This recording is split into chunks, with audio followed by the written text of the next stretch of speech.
All right, everyone, thank you for joining us. Time. It's one of the biggest assets in a contractor's tool belt, or it's the biggest liability, depending on which way you use it. I think one of the most important things you'll learn from this session is that the big, scary, overwhelming AI can be used to your advantage to free up time to do the things that you excel at. So welcome to this session, AI and Plumbing, How Smart Applications Can Lead to Smooth Waters Ahead. I am one of your moderators, John Mesenbrink with Mechanical Hub Media, and I'm joined in co-moderating by Tim Ward on the far left, also with Mechanical Hub Media. We are joined by this all-star panel, beginning with Susan Frew, professional keynote speaker and tech guru working with the likes of AT&T Wireless. Susan, thank you. We are also joined by Bowcott, she's over there, contractor extraordinaire and owner of Westcom Plumbing and Gas from beautiful British Columbia, Canada, and I swear we won't talk tariffs. Maybe we will, I'm not sure. And John Mullen, a self-described tech nerd and former plumbing contractor from New York, and current director of technical services, RPA technical liaison at IAPMO. Here we'll discuss trends in AI and how they can be applied in the plumbing and mechanical field and other actionable takeaways you can apply right away. So thank you for joining us. I also find it fascinating they chose the two oldest guys to moderate one of the hottest topics in the business today. So if you're like me, even the thought of AI, artificial intelligence, in everyday conversation seems a bit overwhelming. But Tim, you're no stranger to AI as you implement it in your everyday workday, right? I do use AI a lot. As you know, we have Teams and Zooms calls daily. I use Otter AI to take all my notes. It allows me to go back, and especially when we're talking something really technical, it's very helpful to do. Obviously, AI is integrated in most of our social media platforms. There's software we use for business that utilizes AI. So it really is integral to everything I do from an admin and processing standpoint. But there are still things that I'd love to use it for our media company. Yeah. And I think in the future, we will be using more of it for our day-to-day integration for content that we post on our digital sites or use in our newsletters. So yeah, there is a lot of stuff we could be using to take advantage of AI. Very nice. So in addition to transcribing notes or assisting on my kid's term paper or report using ChatGPT, I'm just curious, how many people in the audience use it willingly as part of your business portfolio? Okay, pretty good. Oh, very nice. Okay, very good. I'm curious real quick, how many are here hoping that they can learn the secret sauce of utilizing AI in their business moving forward? Good. All right. Then don't ask me.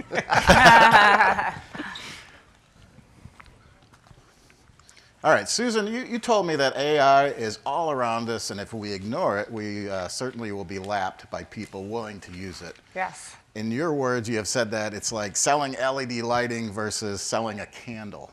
Yes. So don't be caught holding the candle. Yes. Can you explain a little bit of this further? Yes, I believe you need to compete on awesome with AI. And with that, our company saved $170,000 out of our annual budget last year using AI. So AI answering service, AI bookkeeper, AI for marketing, AI for the website. So we were able to not lay anyone off, but not hire new people. And we were able to reduce our operating expenses significantly because we were able to put some of these into play, especially on the marketing side. It was a huge win for us and put us in a position to now have an offer on our company. And the funny thing is that the buyers are not 100% believing us that we were able to save that kind of money by using AI. So now I'm having to go through the whole lineup with them. This is your plumbing company in Denver? Yes. Yeah, very nice. So realistically, AI is all around us, whether we accept it or not. AI in general searches integrated into email, social media, targeted ads. It's been said that tradesmen and women are great at their skilled craft, but may not be the best business person. How do you see it playing an important part of the industry, John? Yeah, I would say that data is all around you. Like that's the reason why these models work so well, and they'll continue to work so well, and they'll evolve. There's data in everything. Data points are everywhere around you. From the glance that you glance at something a little too long, and now it starts to get into your algorithm, and all things are starting to change in terms of the marketing side of things. But when you're a contractor, you can collect data almost in everything you do, whether it's labor hours, takeoff materials for things like that. Even for inventory, it comes in real handy. And then once you've collected all that data, you can figure out ways to optimize it by using AI. And really, you'll find those savings that Susan mentioned before. It's fascinating. It is eye-opening. You'll find a lot of mistakes that you've made over a long period of time, and it'll show you trends. It'll show you where you went wrong. But again, you got to collect data, and there's good data and there's bad data. So some you need, some you don't. But start small, and start noticing what you're doing the most of, and writing it down. I say start with Excel, for sure. Mm-hmm. To follow up on this, does it matter if it's a one-person shop or a multi-truck shop, Susan or John? Well, I think the one-person shop actually has a really great advantage if they start using AI, because they'll be able to do a lot of the tasks that they would have outsourced or thought about hiring someone in office-wise to come in and do it, and they can automate it and go and do what they're great at, and do what they love too. Okay. Yeah, when you're a one-person shop, it can really save you a lot of time on the admin side. But when you have a whole bunch of trucks on the road and you have, you want to keep management of your fleet, that was something I've used out in the field when I was a contractor. GPS location on your tools, GPS location on your trucks, getting them in line with your scheduling with your customers. I mean, I really think that's a huge time saver. And there's so many applications now that do all that kind of for you.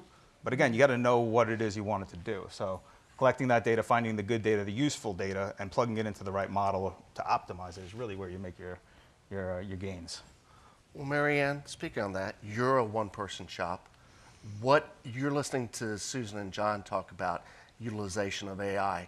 What comes to mind for you? And are there inefficiencies that you do on a daily basis that you could see utilizing AI to help do your job better?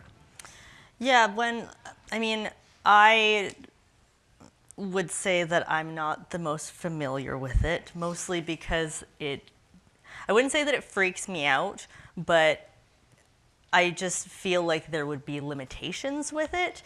I see all these things about AI, and I'm not super techie, and I'm kind of old school when it comes to running my business, but you see these ads, I don't even want to say it because I don't want them to start showing up on my phone, that, they can arrange your schedule for you, prioritize all these things. And it's like, how do you know which one is the priority to me, though? So it's, I see it from that view where it's, I just don't know how that would work for me. But at the same time, the thought of being able to track your tools, and I do track my tools. Yeah. I guess it would be with AI. I didn't even really think of it that way.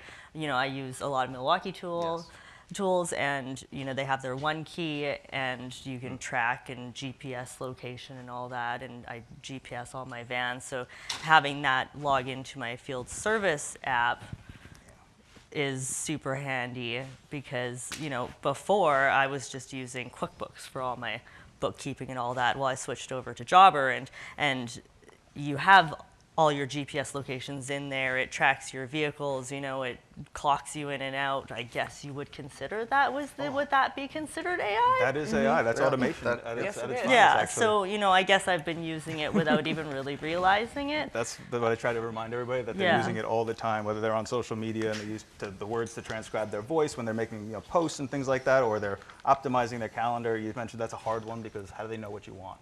But you start talking to it like a person, and it will start learning your likes, your needs, and all those things. I mean, I always tell everybody, be nice to the robots. Please say please and thank you whenever you talk to them. Who knows? Who knows what the future is going to hold? But treat them like a person. Yeah. Talk to them like a person. Tell them what it is you want to do today, what it is you like to do. You want to find some holes in your schedule. Why? Tell them why. Maybe you got to hit a yoga class at the end of the day. It'll start putting those things into your schedule. It's actually really neat. But I couldn't fit everything into my suitcase, so I used advanced voice mode on ChatGPT, and I videoed while I was talking to it and said, "Can you help me pack my suitcase?" And it gave me a diagram of where everything should go. That's So awesome. it was really fun. That's crazy. Cool things like that too. Well, I remember attending a panel, this is maybe 10 years ago, and the keynote speaker was just doom and gloom about AI. It's taking over, it'll take over plumbing jobs and things like that. But I honestly feel plumbing is relatively safe of taking over AI. But John, you do say that there will be a time when... Yeah, I've got a distinct opinion about this. I do think we are going to reach a time where robotics are going to get a little bit smarter and do the tasks that we don't want to do. Yeah. I spent a lot of years out in the field. I'm 20 years in the field now. I'm fourth generation plumber. I've been on my knees all my life. I've had knee surgeries on both. I've had a back surgery already.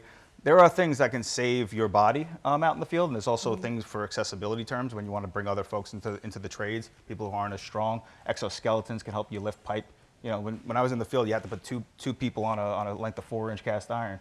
Yep. With an exoskeleton, you might be able to just put one person on there, and then there you're saving labor. There's going to be a lot of opportunities for new tools in the future, and it might not be like just a robot doing it on its own. Yeah. I do think that's a little dystopian, but who knows? It could get there, but it would save me from crawling in a crawl space. I'm all for it. You say dystopian, but we go downstairs, there's a robotic security officer downstairs on the first floor. Yeah. It's kind of cool. Turner Construction put on 100 some odd Boston Robotics dogs, those spots, and they walk around the job sites and they look for safety issues. They look for code issues. They look for all sorts of things that are happening on the job site. And before we know it, they'll be built into our hard hats, and they'll be tracking labor hours, and things will get a little tighter in the field when it comes to monetary. You know what would be cool? This is just me thinking about this. If you can figure out how to pick up how many people are on their phones during work schedules, or how many people logged into Instagram or Facebook while you're on the clock. My car does that. If I pick up my phone and my phone goes on, your car tells State Farm knows that I picked up my phone on that drive, and they're gonna ding me on my insurance. So it'll come out to be a monetary thing because insurance is so expensive. When you're just trusting everybody out in the field to do the right thing, sometimes things go wrong. And anybody who owns a contracting firm has known this and have experience of this. It might keep everybody on their best behavior. Yeah. But here's the thing, though. If you are not going to use AI, your competitors are going to. So they're going to realize those operational efficiencies, which will then, decrease their operating expenses, their whole OpEx, which is going to put you at a competitive disadvantage if you don't get on board in some ways. Yeah. Real quick housekeeping. If anybody has a question, we prefer to wait until the end of the session, but if it's something that's topical and important, just raise your hand and I'll come out or walk up to the mic and ask the question. So what role can AI play in optimizing project management in scheduling per se? Susan, you brought up an example on our Zoom call before this about this barndominium project that you had been working on. Can you talk about that? So I do some on-site consulting for several different industries, not just plumbing and heating. But one of them had a situation with their overtime. They run on a 24-hour schedule, 365 days a year. And what they were realizing is some employees on some shifts were standing around with their hands in their pockets, and other employees were banking a bunch of overtime. And we were able to take that data, the historical data, out of spreadsheets, and I actually built them a custom AI to do this. They evaluated all of that and came up with a more equitable schedule when people were working even in their busy seasons, and they saved $131,000 just on that one task because of the situation with they couldn't figure it out. They had all these spreadsheets, and they're a third-generation company. They were running 75 years in, and it just kept piling up, and they were able to do that right out of the gate. Very, very cool. What application? So I built it inside of ChatGPT 4.0. So what I did then is I built it to evaluate the past spreadsheets and then to look at the months where they were busy and months that they were slow. And we evaluated then how many man hours we needed on what shifts. And that's how we were able to do it. And then we were able to go and take advanced voice video mode in the factory And I taught them how to do that. So they are now using that to build some inefficiencies. They're showing the AI this situation and asking it to come up with a suggestion, and it's doing it.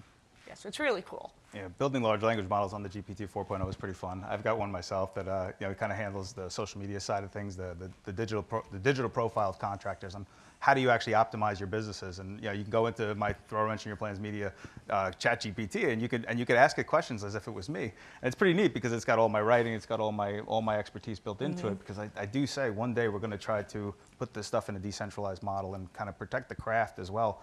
We all have little tools of the trade. So building those GPT models for yourself is also really cool to do, building these little decentralized models. Yeah. So it's fun. AI agents. Yeah. Also, I think it's going to be like the App Store. Like this is the Yeah. beginning of the App Store. It is. Yep.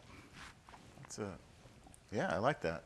Yeah. So John, as an early adopter of AI, how can contractors get like basic introductions to it?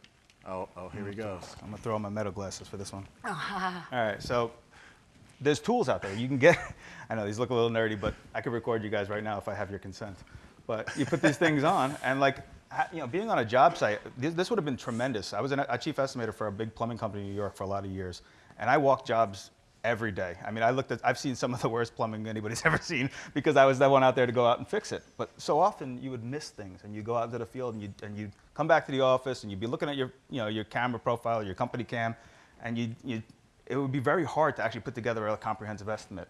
I think nowadays with modern tools like this, I carry this little guy around here in my pocket. It's called Claude. It records conversations. Again, consent is important.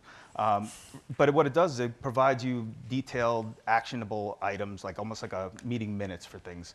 And so when you get back to the office, it could really optimize your ability to put together a proposal for a customer and not miss anything that's important.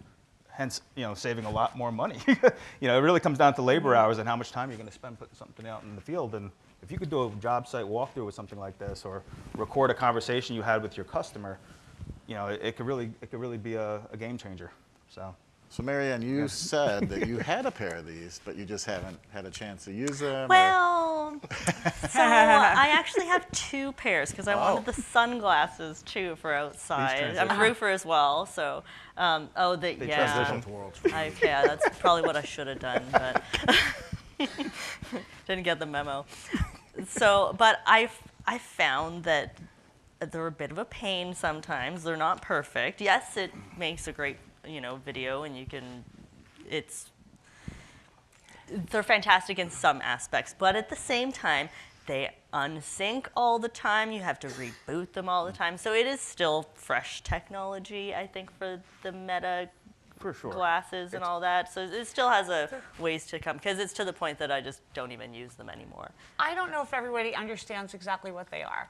Right? Do you guys all know what he's talking about, the Meta glasses? Oh, sorry. Okay, so Yeah. Meta glasses, Yeah. they are glasses or sunglasses, or apparently transitioning glasses that you can take photos, you can video, you can look at a sign, like say you're in another country and it's written in another language, you can ask the glasses to translate that sign for you, and it will tell you what it says. They're pretty cool.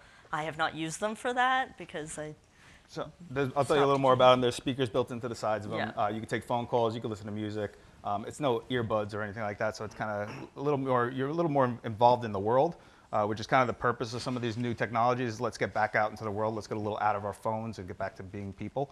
So I think this is important to have something like this where you can ask it to do certain things. Like tell me what you're seeing, and it'll give you a description. Site, It'll give you a description of all sorts of things. I've tried it at the dinner table with my family, and it knew exactly what we're all eating, and it's quite impressive. But again, the data has to get there. These models are still so new, they're still so fresh, and they're small. We're building them out. People are going to be the ones who build this model out. That's what AI is. It's an amalgamation of all of us. So I tell everybody, just feed it good data and be on your best behavior. Yeah, and another thing too, if you have an employee on a job site wearing the Meta glasses, you could be back at your shop and they could be evaluating what you're doing. So it's a really great way of saving that time from a supervisor having to come to that spot right then and there, or tech support. We used to use FaceTime a lot when it first came out and things like that. project manager for a lot of years, and you get texts about questions about certain things.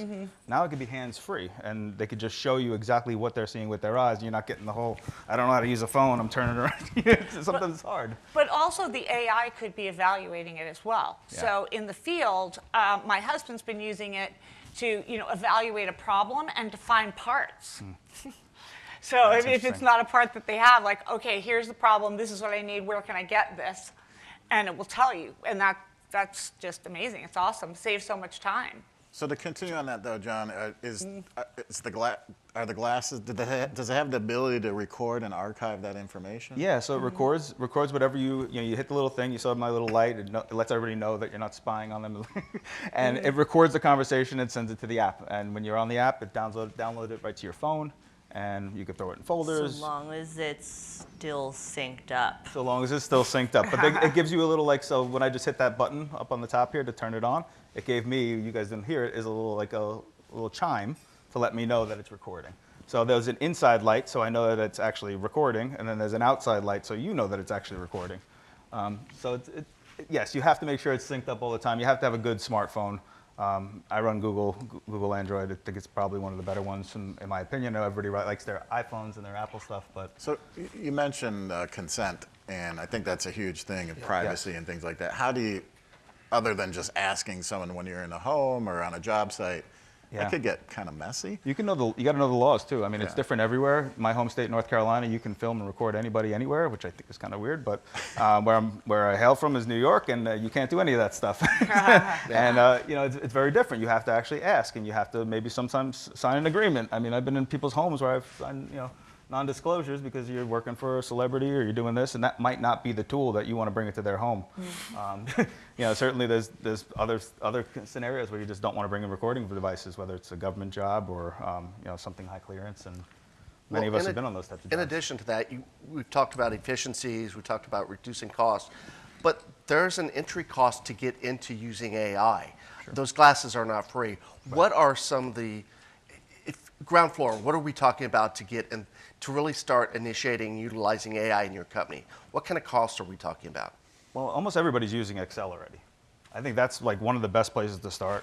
And with Copilot integration and the OpenAI involvement with them, they've really kind of started working together very nicely. So there's a lot of ways to analyze data. What was it? Copilot for Microsoft. Okay. So OpenAI and Microsoft have an agreement right now, and they are working together on some products. And Excel's got, the whole Microsoft suite has things built into it now with AI. And like I said before, start collecting that data, and by the time you have a decent amount of data collected, there'll be other tools that I don't even know about today to help you optimize that data. And if you're not on Team Microsoft, you might be on Team Google, like me. And Google Gemini has really come really to the forefront. Yes. And it's been very helpful. You can rewrite emails. A lot of people complain that email takes a lot of time. You agreed? Yeah, email's a giant time suck. So the Google Gemini or the Copilot 2 will summarize those emails for you. And Google even has a really great product, which is free, Notebook LM, and you can put anything in there and it will make an audio recording for you. Yeah. So it really will help you to get that part of your day out of the way in the morning using some of those tools in there. Gemini's really come a long way. Google bought DeepSeek, or not DeepSeek, DeepSeek is that new one, but what was it, the other one that they bought a couple years back? Minstrel. But they spent a lot of effort. I was a beta tester on Gemini for about a year before it actually came out to the public. I have a Pixel phone. If anybody's familiar with a Pixel phone, it's an open Android. It takes really great photos, takes really great videos, but what's cool about it is it's got the Gemini baked into it. So it starts to learn your schedules. It starts to learn how many times a day you're walking. It starts to learn when you're sedentary, when they have times you can fill in the blanks. And it's really interesting, the questions that you can ask it. It's gotten so much better over the last 6 months, I'd say. Absolutely. And I've been on ChatGPT for a while. I told you I built out that large language model there. I'm a little bit all over the place because I feel like you have to be right now, just diversified in the subject. Well, you asked about the cost, though. So there's one app that I love. It's a desktop app. It's called, chathub.gg. And make sure you do the GG because the other one is a porn site. I don't want to be responsible for that. But you can get in there Not the safe for work. upgraded version of Gemini, ChatGPT, Microsoft Copilot, even DeepSeek, all of them. and you can put one prompt, and they'll all answer at the same time, up to 6 of them at the same time. So you can kind of see which one is giving you a better response, and it's $19 for all of them. You know, you may decide that you want to dig in deeper on one of them, but that's a really great way to get started for $19 a month. There's so many free ones out there. I mean, there's That's plugins. true. There's plugins for YouTube. I use one called Glasp, and it's a little plugin for YouTube, and you don't even have to watch the video. It just will give you a scenario and a summary to tell you if you even want to finish it. You know, it's really, there's so many things out there. You just got to get into those app stores and the GPT app stores and look Just through try it. Gemini. Try it out. It's just right now we're all just playing. And hopefully everybody's going to put decent data into this thing so that it eventually becomes very usable. So it's exciting. Marianne, you're listening to them. Are the wheels turning? Are you thinking of ways that you're going to go home to Canada to utilize this, some sort of AI more in your processes on your daily jobs? I mean, yes, it all sounds very wonderful, and I would love for something to just do all my emails for me because they're so time consuming and I hate it. But I also find that it's very overwhelming. All the information on it, like the Gemini and the one that sounds like the porn site, and it's all, there's just so much. I find that there's so much information out there, but I'm having a problem applying it because there's so much information. We've had a couple talks, 3, talks about this, and I just, It can be a little bit overwhelming. it's super overwhelming, especially for somebody, yes, I do use it. I use softwares that make my business run a lot smoother than it used to be, which is fantastic. I do save thousands of dollars a month, and just with a very small company, I've saved thousands of dollars a month by applying what I did not know was AI. But when it comes to that other stuff, I do find it very overwhelming, and I want to try and apply it to my business. I want to try and apply it to those long hours in the morning that I spend on the computer, and that's not why I got into construction, was to You got to do think that. about it like hiring an assistant. Yeah, You have and- to train that assistant too. So it's like that's where it gets a little complicated. You Yeah, have to but tell them then what to it's do. like the time to do it is, Yes. We all struggle, I'm sure, with time. Oh, yeah. Can we not agree with that? That's a human Everybody milks every single minute. I don't know about you guys, I do anyways. Every minute of the day is accounted for. And to spend the time to learn something, just the thought of it makes me want to vomit. Well, I have a helpful hint for that. So what I recommend to people when they want to get started is you go through the next week, when you get back to your office, the next week, and start jotting down things that you do not enjoy doing and you wish you didn't have to do anymore. Right? So I always say you have to go old school before you go new school. Because if you start slapping AI on things without having hey, this is broke and I want somebody to fix it, then you're going to get really overwhelmed. But if you start just jotting down, no judgment, or don't even find a tool or whatever, say, I don't like doing this, I don't like doing that. If it's too many things, you might need a new career. But just start writing it down, and then you can go out and look for something that can be an assistant for you. Or somebody to help you provide those rules for your assistant so that they can actually do the job for you. I think the best people who are going to be using these things in the future is honestly the managerial class. I think people who are used to telling people what to do, providing scopes of work, providing things for task by task situations. I think those are the ones who are going to actually get the most out of this with the prompt engineering. The Gemini that I mentioned earlier, it's in my text messages, so I can treat it like a person or a friend. And say, hey, can you go get this for me? Or I'm going on a vacation to Orlando. Can you tell me what's available for me to do today and put me together an agenda? Right. And you don't have to train that model to kind of figure out what you want, but you can talk to it like a person, which is. I have an idea for all those that are in the same boat as me. So let's make that archaic list on paper, or maybe not on paper, because, well, I guess you could, because you can now snapshot and then scan it. Yeah, okay, so I've done that. Take that list and put it into ChatGPT, because I have used ChatGPT, not a bunch, but I have used it, and ask this ChatGPT how it can help manage that list. yes. I think you'd be Especially the And it will emails. spit out answers. It will spit out a Yeah, whole and bunch then of it'll great give me answers. answers. Because it is quite impressive. Yeah. It is. Yeah, and you could ask Even it for the multiple free version. options. You can ask it for multiple options too, because the first one might not be suiting. Yeah. You know, you might just say, well, that one's not for me, and that's how you'll reply back. Thank you, but no thank you. I say, be nice, but tell it exactly what you want it to do, and it will do that job for you. And it's pulling from a whole bunch of new things every single day. So it's only getting better. John, Susan, interesting question, and I'm asking you to put on a different hat. How do we leverage and/or what roles or responsibilities do the manufacturing partners that we work with have in helping provide training or support for AI and how they utilize it, and or contractors that work with those manufacturers? I could start. I mean, some of these manufacturers are baking AI maintenance schedules right into their appliances. I mean, you got boilers and water heaters now that talk to some sort of program that might be proprietary, but also should hopefully in the back end have some sort of open source tool that you can actually bake into your own large language model for your business. Because like I said before about coming up with those schedules and things like that, there's so many ways to optimize how you can actually be there for your customer. And you know, if your water heater or your boiler has predictive maintenance built into it, you know, that's just like keeping track of when you installed it and when you're next suited to go out and change a filter. You know, these types of things, like, you know, it can give you the forecast kind of early, but again, you need to bake that data into the model. So it's, You know, my answer to that is that if the manufacturers and the associations are going to be offering training of any sort, it needs to be real practical applications. You can use this to do this and to solve this problem.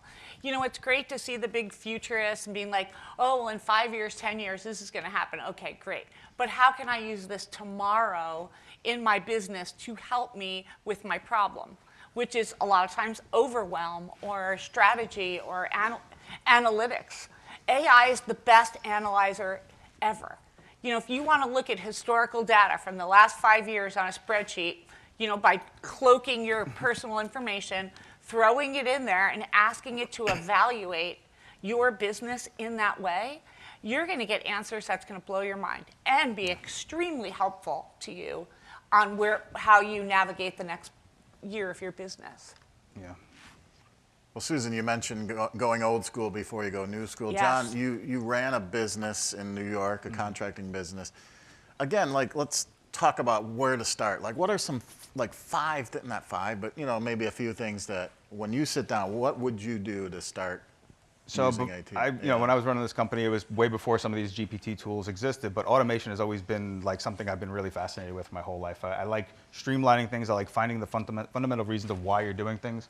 Susan mentioned it, the if this, then that. That's what this is all about. It's if this happens, then that happens. You know, I built smart homes for the same reason. You pull in the driveway, your driveway door opens up, lights go on, music comes on. Those are like little things that you have to program that kind of stuff, but you can do that in your business the same way. So like, you know, when you get back to the shop, maybe you want to get a report on your inventory. And when I was working in the field, I had 120 trucks on the road. My brother was managing my purchasing department, and we had QR codes and all these different types of modalities to track our inventory. And it was difficult to do that at first because, you know, you'd have to get behavioral changes. I mean, that was the hardest part. You know, getting one of the guys to come in and scan, you know, that he's taken 6, you know, half-inch 90s, and then that would deduct from my inventory. So I knew that, you know, my brother knew that he had to order, you know, more 90s, so that tomorrow we would be more streamlined. And a lot of companies don't do this kind of stuff. They just buy in bulk, and they just see the bin is empty, or maybe they spend a lot of time at the supply house. I know a lot of those guys who hang out at the supply house all day long. These are ways to save money. When you're in labor, labor's the most expensive part. And I was chief estimator for a lot of years, and I know that it's almost 2/3 of your estimate almost every time. And if you could start streamlining those hours, I mean, it really makes a big difference. And it also makes a big difference in just how your company is like represented too. I think it's way more professional. If you show up to a job with everything you need, you're not running to Home Depot or to the supply house, just because your inventory is tracked well. It is a simple way to start. Again, it starts with spreadsheets. It starts with, you know, certain contacts to your supply house and getting them on that same automation schedule with you. The same way I talked about when your boiler needs maintenance or your water heater needs maintenance. Yeah, we're talking about a lot of different manufacturers and a lot of different programs right now. But my hope is that all this information, all this data that seems somewhat proprietary, can be built into some sort of business model that you can use for your specific business. and help you treat your customers better, be there for them, and obviously make more money. Well, speaking of making more money, dirty word, private equity. Yeah. How is AI going to make a company better and more attractive for a private equity company to come in and buy it? Well, you got the stats. You got Yeah. all the stats, just like a baseball card. It tells you everything. Your profits and losses are the most important thing when somebody's coming into your business. Like you get one of these guys from mergers, acquisitions coming into your business. Yeah. They want to see your P&L. That's the I first know. thing they're going to ask Yep. for. And if you're keeping good track of those things, I mean, you can really show the valuation of your business. And when you're talking private equity or taking a business public, you have to show that valuation, and it's really important. If you're the first one to collect that data and show it, you're going to get a better buyout for your business if that's what you're willing to do or that's what you want to do. Yeah. Otherwise, just maybe even just knowing what you got, is also a nice thing to have too when somebody comes knocking on your door, which I've had a couple of times as well. Yeah. And sometimes you're just not ready to sell, and you just say, listen, I'm worth this much. You come in here and you're insulting me, but I can show you exactly how much I've made. I can show you how many impressions and how many people see my ads and all these other things that people be like, you know all that? Well, Like, you're yes, fourth I collect all generation, that. so it's not your grandfather's company anymore. Correct. Yeah, I'm fourth generation, but I've always worked side by side with CEOs, so I've always stayed very much involved with the business end of things, and it is. But again, I was an automation guy before AI even came out, so I was probably just the annoying one with all the spreadsheets at the time. But it made your business valuable. It knew you knew what it was worth. Yeah. So. And I mentioned earlier, our experience is that we do have someone looking at our company now. And they're like, wait a minute, how did 23 to 24 look so different? Like, what's going on here? And so now I'm having to show like all my spreadsheets. But of course, I have really fancy reports because I just throw them into AI and I print, So it's pretty cool, to be able to do that. And that's going to continue to happen because I think that this next few years, private equity is going to get a lot stronger. It maybe took a little bit of a dip there, but the interest rates will probably start going down, and we will start seeing that activity pick up again. So you want to be ready. Like if you're thinking it's time to bail, like start using these tools to get your costs down so you have a higher EBITDA and be more attractive to a buyer. Yeah. So Tim mentioned it's not your grandfather's industry. Automating this info and data, I'm guessing, can only help with workforce development. How so, John? Well, with training, I mean, it's unbelievable. I did my 5-year apprenticeship out on Long Island, New York, local 200. But again, I started out in the field, and working with my grandfather, my great grandfather. There's ways to like collect all this ancestral history about the craft, and I think that's something that we're all struggling with right now. Is like, do we want to give up that craft to people like private equity, or do we want to hold on to it for ourselves? I joke that my kids probably won't go out into the field in the future, and they'll probably send Grandpa John, the plumbing robot, out to go make some money, and they'll have generational wealth. But it'll only be because I saved my craft for me, and I knew what my craft was worth, and all the tricks of the trades that my family taught me over the years. But there's also standardization that has to happen across the industry as well when it comes to actually being safe and understanding how the codes operate and making sure that you're in line with regulatory compliance when you're doing projects and you're not just the 30-pack jack doing the installations. It really comes down. We're training people better so the job sites are safer, so the built environment is safer, and it's hard to do, but it's happening right around us at the moment. You're seeing these VR training programs all over the place now. You probably see a couple on the floor today with some simulators where you can get in a machine, and honestly, I see a lot of those simulators being useful in the field because, it can, instead of being like a one-to-one, like a man in a machine, it could be a man in a simulator and 100 robots in the machine, and that might be great for something like mining. That might be great for some really hard task jobs that are really unsafe and really not helping anybody in a lot of ways. So I do think the training is getting a little more streamlined, but we're still building. Well, Susan, at what opportunity, or from your perspective, when do we hire a consultant? When do we reach out to a professional in the industry to help our business get better initially, to help ramp up that AI program? Well, I think that some of it can be done on your own. right? Because you go old school before you get new school, understand the situation that you have. And just like anything, we've heard this for a million years, keeping the end result in mind. So what do you want to accomplish with the AI? And that's really important. Do you want to streamline? Do you want to get bigger? Do you want to sell? Do you want to expand? What does that look like?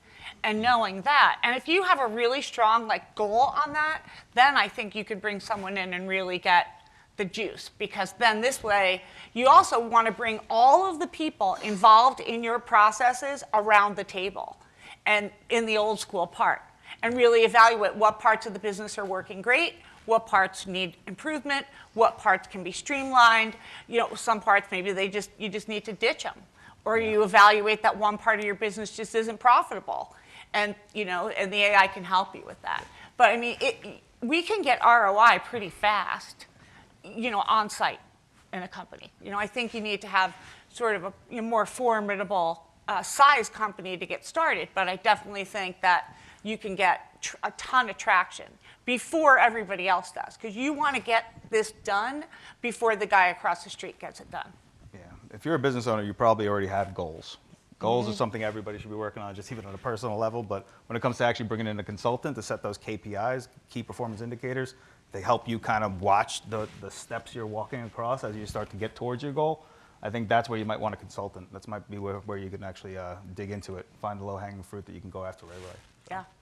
So there's a lot of information been shared here. Sometimes I feel like I'm in my accountant's office and my eyes are bleeding and I'm just glazed over. But what are some things you want the audience to take away from this today? Well, for me, I sound like a broken record, but start jotting down all the stuff you don't like doing. Yeah. And that's really number one. And then you can start figuring out what you can do from there. Yeah, I would say the same kind of thing. Just start collecting that data, whether it's in a spreadsheet. Just start monitoring everything you're doing, and then just don't be afraid to start playing with some of the tools. I brought out my Meta glasses. I brought out my Claude AI. These things are accessible. You can go order them on Amazon and try them for a couple of weeks, and if you don't like them, send them home. But there's apps for everything, and Mary mentioned it. It's so overwhelming. There's so many new friends, whether it's Gemini or ChatGPT, that you need to start getting friendly with and start to tell them a little bit about your life and your experience to see if they really can actually be useful for you. But don't be afraid to start. I mean, I think that's kind of the key. It's being baked into everything. So talk to it like a human. Say please and thank you. Hey, my phone just updated that AI intelligence. AI intelligence on my emails. So. It's all around us. Yeah. It's all around us all the time. I definitely think as you're on the show floor today, you will see AI in the booths. There is no doubt that manufacturers are incorporating it into their everyday processes. Technology is growing rapidly, and it's a really cool thing. Real quick, are you learning a lot today? I am. I feel like I should be in the audience personally. No, we're glad you're here, and I came as the one that doesn't know anything about. Well, I guess John. Me too. I gotta be honest. What I'm gonna do is I'm gonna make that list. I'm gonna see how it can help, because I know that I could alleviate so much time and money. I mean, and it's it's not all about the money, but it sure is nice. So I know that I can automate a lot of things. I already have, even within the last 3 years since getting these different platforms and these different apps to help with my company job or company cam. There's more anyways, but they do, you can talk into the app and go through the job and be like, okay, well this one's incomplete, this one's over here, you take photos, and it'll create a list for you, a checklist of things that need to be completed before you can finalize that job, which is great, rather than we have spell check and delete. It's just one of those things that instead of spending all these minutes, 5 minutes to make this list, you're now just spending seconds to make this list. So it's definitely out there. I would like to implement more, try and save myself some time. Time is money. Time is money. It's the time. Oh, I just don't have any Well, time. I would be remiss if I didn't say congratulations. You are on tomorrow's episode of American Plumber Stories, and for It's today, actually. Is it today, actually? Yeah. So I may have already been told that it's out there to the world. Congratulations. Thank you. Yeah, super cool. American Plumber Stories, I have an episode that is today. So it's on YouTube. You know, Yeah. I also want to add one other thing that you could and should do. You need to be pushing your partners, so your marketing company, website company, whatever. You need to be making sure that they are taking you into the next phase of AI and marketing, because I think some of them are going to fall behind, and you need to be asking those questions. Like, well, can you reduce my costs on pay-per-click? How are you optimizing my site and my keywords now? Because AI is different than the way it was in the $300 billion Google camp that was running for so long. So these are the kind of questions that you need to be asking. Very cool. Speaking of questions, do we have any questions from the audience? Let me jump down real quick and get the mic for you.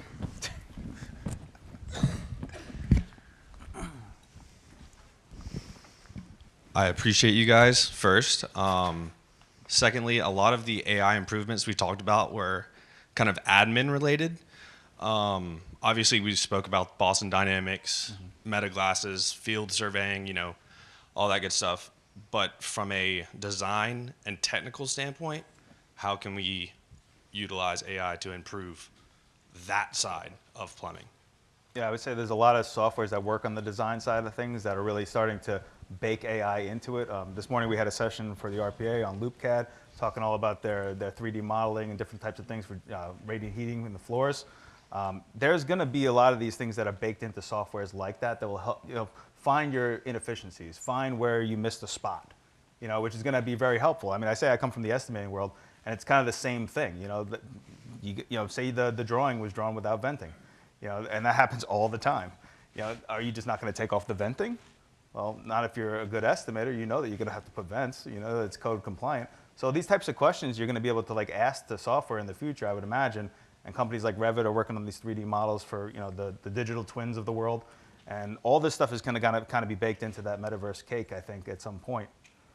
So I'm kind of excited about the design side of things, getting a little bit more involved into the field, and just making it out into the field in a better way. So when you're doing your field drawings, you're sending home your last set of plans, your as-built to get your final requisition. You're able to make those changes on the fly on your iPad, whether it's in Procore or something like that. We used to use Procore out in the field, which was really helpful in the beginning when, instead of sending somebody out with a spec book, you type in P1 toilet and it shows you exactly, what the rough is. Those things are really helpful. And so the digitization of all of this is really just starting to emerge. So it's really exciting. It's an exciting time for our industry. I really do think so. There's a lot of opportunity. So you've got a question? Lots of questions. You mentioned the need for collecting data. I think most companies already have already created invoices, and there's a lot of information in the detail on what was charged and what was spent, and so are you aware of any tools that could be used to mine that data? Especially if it's on PDF format or Excel format. What program are you using to do these invoices? Like I said, probably Excel is the base, and those are converted into PDFs. Okay. So Excel and you PDF. could collect all of your Excel data, and you want to put it into a CSV file. The way, I don't know exactly why, but AI evaluates, they'll do it better with a CSV unless it's built into Excel. But if you just wanted to export that information into one spreadsheet, a CSV, you could put it into our ChatGPT's 4.0, sort of a basic one, and it will evaluate. And you want to tell it, though, so this is what you want to say. You want to say, you are an amazing CFO in the plumbing industry. You tell it who it's going to be. And I want you to evaluate this sheet and do this, this, and this. And then it will give you a result. Now, if that's not exactly what you were looking for, you might need to go back into round 2. But it's like if you're training an employee. You ask the employee to give you this result. Well, you're not quite there. Tweak it a little, ask another question, and you can just keep going with that until you get the answers that you need. There's also ways to categorize those Excel sheets. Yeah. So I used to do a lot of new construction, and I had certain developers that I worked for that just didn't care about your takeoff. They just wanted to know, what's your price per square foot? And I'm like, I'm a plumber. We don't work. We don't work per square foot. But if you have the data collected, and you know exactly how much you're spending on a multifamily unit and per floor, you can actually break that down by square foot. And it's not just actually what you estimated. It might be what the job results were based upon your requisitions or your invoices. So having that data available, and when you actually were able to bill for certain things, it can kind of help you optimize that. But like she's mentioned, you ask it to play a certain role. I love that. You know, ask it to be your CFO for the minute, and it will talk to you as if it was, or be your accountant, or be your chief editor, or whatever you ask it to be. Yeah, you could be really specific and have it hone in on those things. I would like to take that data from this software that I use and figure out, because, you know, forever prices are changing. Materials, you know, I'm flat rates for the most part. To take that data consistently and then figure out where you're, I wouldn't say losing money, but not making as much profit as you could be. You know, it's like, you know, hot water tank costs this much to put in. Well, hot water tank the price of them just keeps going That's why up. you need to know your multipliers. Yeah, you so got to know just- your buy multipliers, and if it's in your estimating program, better yet. If it's in your Excel sheet, that's okay too. Yeah. But you got to monitor your multipliers and what your deals are that you've made with your supply houses for those buyouts. Because yes, everything keeps going up, and it's really hard to bake escalation costs into a contract nowadays. You know? Yeah, very especially much when so. it changes every day. But it's a lot easier if you're using the AI, because it's the best mathematician you'll ever find. Sir, you've got a question? Real Yes. quick, John, you had mentioned about keeping your data for yourself. And there's closed loop and open loop models, and you didn't get into that. But can you give a real quick, maybe a couple of words, maybe a sentence, just short version? What's the best way to do that? What's the best way to keep my information for me, not for everybody else? Yeah, so I think the easiest way right now to do it, and it was mentioned here on the floor, was the ChatGPT 4.0. It's a subscription, but it allows you to make your own decentralized model. And it can be on the App Store, or you can make it private. It doesn't have to be a public app. You can click and make it private. But start building out that model and just putting out all the information. You just drag and drop, different spreadsheets, different things. And as you're dragging and dropping, tell it what it is, tell it what you're thinking about doing with it, set up your goals, and talk to it as if it's your assistant. Talk to it as if it's going to be the operating officer for your company. It's very hard to do, but it's very hard to find what it is you want to put in it. But I just say kind of parse through everything, get organized with your data first, and then you can optimize, and then you can scale. That's really like the model here. But decentralized, public, non-public, that's really a personal preference. I think companies are going to opt to do more decentralized models. IBM Watson is working on one right now for the bigger corporations, because I work for IAPMO. We write the codes. We have a lot of copyright material. We have a lot of things that we own intellectual property on that is not going to be publicly available for people to utilize in certain ways or bake into their programs. But then you'll find other ones that are more open source. So it's going to be business by business, but the options are there to make it public or private, which is cool. Question? First of all, thank you for all you guys for the panel. A quick comment and then the question. I'll try to make it really fast. So it's really fascinating for me because the company I work for, we actually do a lot of the AI work and build things, but it's always for large enterprise, mid-market. So I was really curious coming to this to hear what kind of challenges are in the smaller shops. And I'll say that adoption in the huge places that have tons of resources, they have the same problems. Sure. It is so, you guys that are running a small shop, though, the huge advantage you have, you don't have to go to legal, you don't have to go to finance, you don't have to get approval. You can just do things to make your business better. So take advantage of that. And then the thing I was going to ask is, a lot of the recommendations you guys have been making are, the large language models, like do this with ChatGPT, et cetera, which is awesome. Is there no off-the-shelf suite of AI-based tools for contractors, for smaller contractors? Is there anything out there? Is that a market that should be filled with things? Like, what's the story? We've been building them like needed, because I think the word of the year, of the decade, is going to be agents. AI agents. And an agent is like a person or a position that does a specific thing. Right? And I think that the agents are going to continue to grow. But I do think that there's some programs out there that are built for marketing or for, estimating, that type of thing, doing takeoffs, but nothing really an integrated suite. So if you want to fund me on that, I'll be happy to build that What are your current business for you. rates? Yeah, it's an open market. It's anybody's game right now, That's to be right. honest with you. But all the old apps, I mean, I'd say old apps, but only maybe 10 years old, like Procore and some of these other organizations that put together digitization of project management, which really collects all that data. I mean, it's all so new. I'm sure they're working on AI too. I'm sure everybody is at some point within the next year or two. We're going to find all these software organizations are baking bots into their programs so they can kind of read through the back end a little bit cleaner. Yeah. But no suites that I've really noticed. I know a lot of companies adopt the Microsoft 365. That's a big thing for most businesses. Copilot's been pretty big, actually. Copilot's been a huge change. It's making it a lot easier for an older generation who's maybe not comfortable with it or doesn't feel like typing out that email and they don't know how to do it.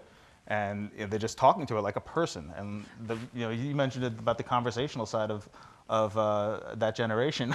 I Yes. think they're going to do better. Well, To be I'll honest tell with you. Yeah, so there is news. So this is good news for many of us in this room that if you're a little bit older, you're going to get a better result from the large language models because the youngest generation is a lot of typing and not so much conversation, and the large language models understand you better. So, Yeah, and I did build a GPT, an AI that's called Granny GPT. So I'm ready for my retirement years. I need that. Well, we've got time for one more question. Great.